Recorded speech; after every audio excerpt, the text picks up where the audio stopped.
Hello everyone, my name is Kadek Restu Aditya. In this video, I would like to explain my summary of Oxford Handbook of Commercial Correspondence.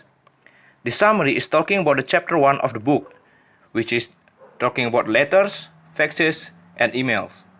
So now, without any further ado, let's begin. Letter. Letter is a written message conveyed from one person to another person through a medium. Letter can be formal and informal. A professional letter must have a good structure. Here is the structure of professional letter.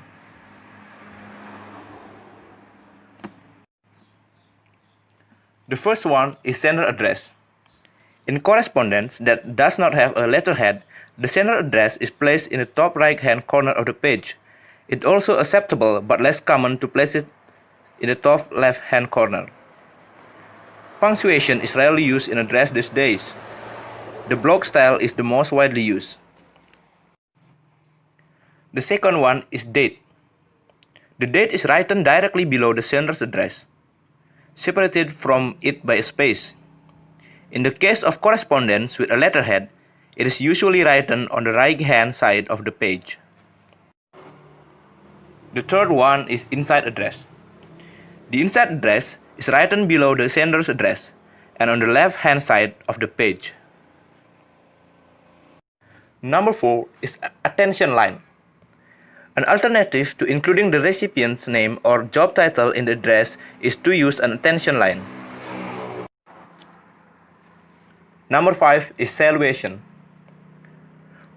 When you know the name of the person you are writing to, but don't know them well, the salutation takes the form of "dear" followed by a courtesy title person's surname.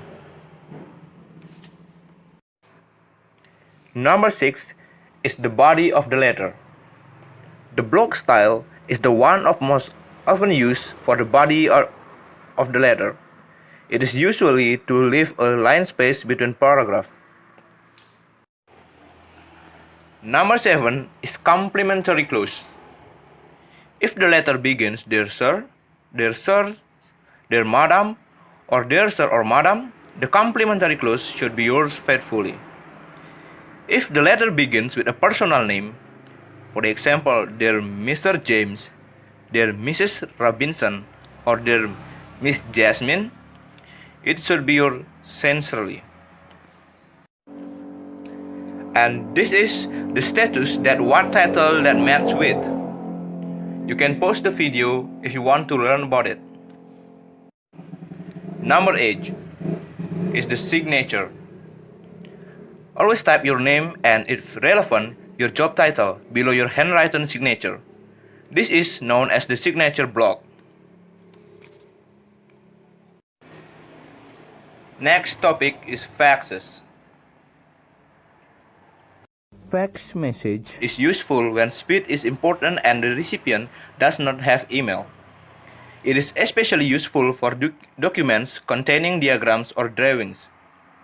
Like email, a fax can be sent quickly to many different recipients at the same time.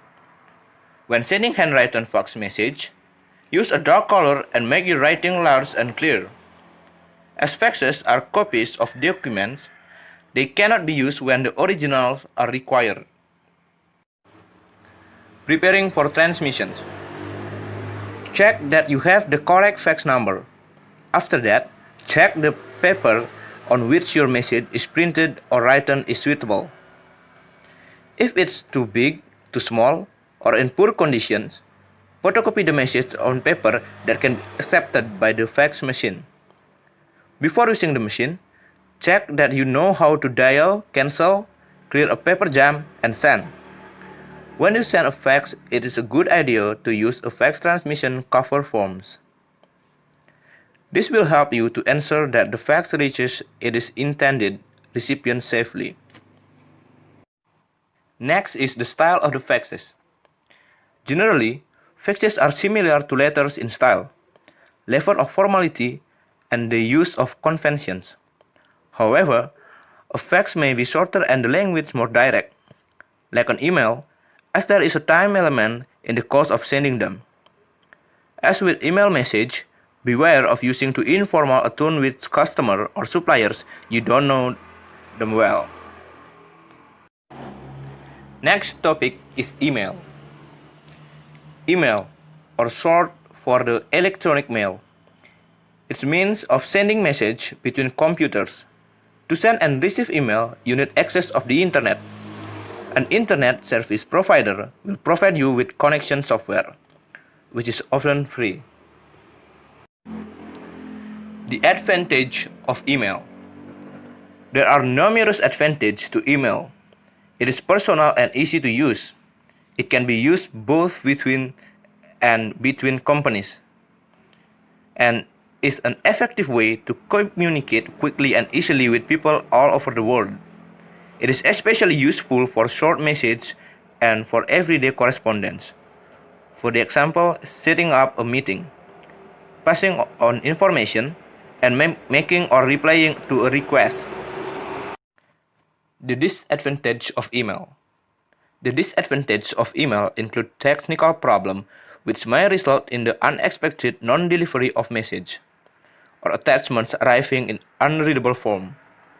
A non-technical disadvantage is that, paradoxically, the ease with which message can be sent result in large amount of junk and unnecessary communication, which waste of time.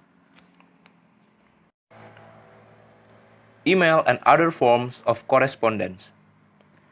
There are several areas of business communication where more traditional forms of correspondence are still the most suitable.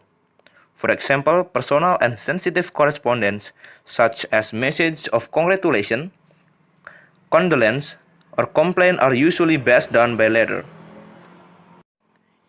Email address.